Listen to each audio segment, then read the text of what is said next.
Hello, baby. Happy Mansari. Happy Mansari din, baby. So, anong oras tayo magkikita ngayon, baby? Baby, sorry. Masama kasi yung pakiramdam ko ngayon. Eh di, dyan na lang natin i-celebrate sa inyo. Baby, baka pwede next time na lang. Baka mahawa ka pa kasi. Ganun ba? Sige, pagaling mo lang, baby. Magpagaling ka, ha? Opo, baby. Huwag ka mag-alala. I love you, baby. Sige, baby. Bye-bye. Pupuntahan ko pa rin siya.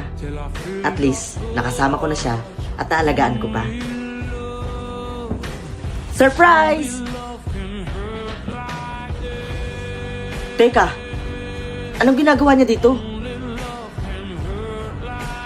Uy, nandiyan ka pala. Kami na ulit. Kayo na ulit? Salamat nga pala ha, kasi nandyan ka para sa kanya nung hindi kami okay.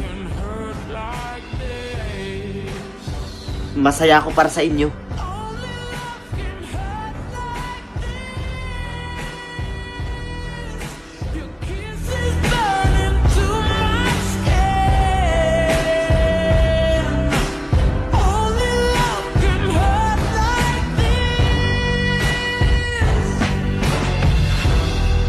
But if the sweetest pain, burning hot through my veins, love is torture, makes me more sure.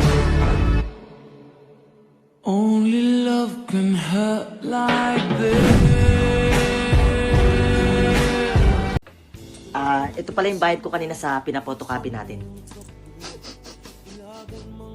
Teka. Naamoy nyo ba yung naamoy ko? Parang isda na bulok eh. Kaya naman pala eh. Nandito si Abisado, ang dakilang alalay ng nanay niyang tindera sa palengke. Kaya kayo, wag na wag niyong susubukang dumikit kay Abisado.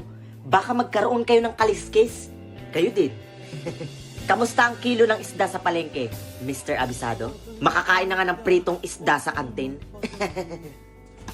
Kapag kamalang katumandusay dyan sa tabi. Totoy, ano mo ba? Kung ano... Ay, grabe, nabusog ako. Siyempre, ang ulam ko, fried chicken. Ano pa ba? Isda? Hindi ako kumakain ng isda. Ew! Ay, nandiyan ka pala, Abisado. Sorry, na-open ba kita? Pasensya na, Abisado ha. Hindi kasi talaga ako kumakain ng isda. Lalo na kapag galing sa inyo ng nanay mo. Kayo talaga, mapagbiro kasi kayo eh. Dito yun eh. Dito yun. Alam kong dito nagtatrabaho yung nanay ni Abisado. Saan kaya yun? Oh! Abisado! Buti na lang napadaan ka. Anong ginagawa niyo dito? Malamang, bibili kami nung isda. Yung paninda niyo, pati ba naman dito susundan niyo ko? Hindi naman sa ganun, Abisado. Wala akong oras makipagbiruan sa inyo. Tigilan niyo ko. Abisado, sandali nga lang. Teka, anong kaguluhan yun? Grabe naman yung mga magnanakaw na yun.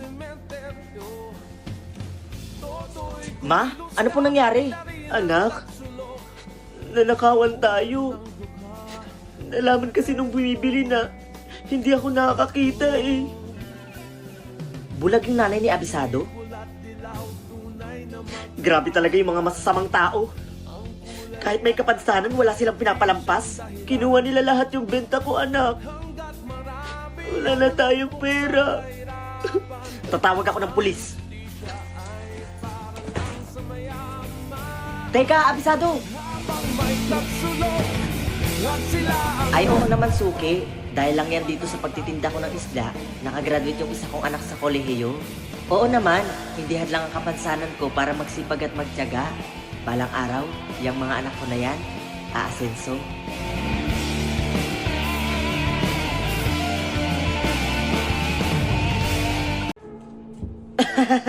Ang galing mo, no? Ang galing. Buti naman naisipan mo pang umuwi. Buti naman. Ma, baka naisipan niya ng umuwi ngayon kasi ubos na yung pera niya. Alam mo na. Ma? Ma? Ha? Sa tingin mo anong oras na, Marvin? Gabi na, Marvin. Alas 8 na ng gabi. Uwi pa ba ng matinong estudyante yan? Ha? Naku ma, gumala siguro sila ng mga barkada niya kasi ngayon lang umuwi oh, di ba? Baka nga anak, kasi mas gusto niya kasama yung barkada niya kaysa sa ating pamilya niya anak, di ba? Eh ano pa nga ba ma? Ate, hindi yung totoo. Ma, hindi yung totoo. Hindi yung totoo? Naku, alam ko namang masaya ka naman talaga kapag kasama mo yung mga kaibigan mo. Kasi nagagawa nyo yung lahat eh. Wala pumipigil sa inyo. Kaya mas masaya ka kapag kasama yung kaibigan mo kaysa sa aming pamilya mo. Naku ma, oo. Kasi mas gusto niya talagang kasama yung mga barkada niya kaysa sa ating pamilya niya. Ate, ma. Naku anak, sorry. Nadala lang ako sa emosyon ko. Aba, Marvin, mukhang may galit talaga sa'yo si Mama kasi yung mga sampal niya sa'yo, with feelings.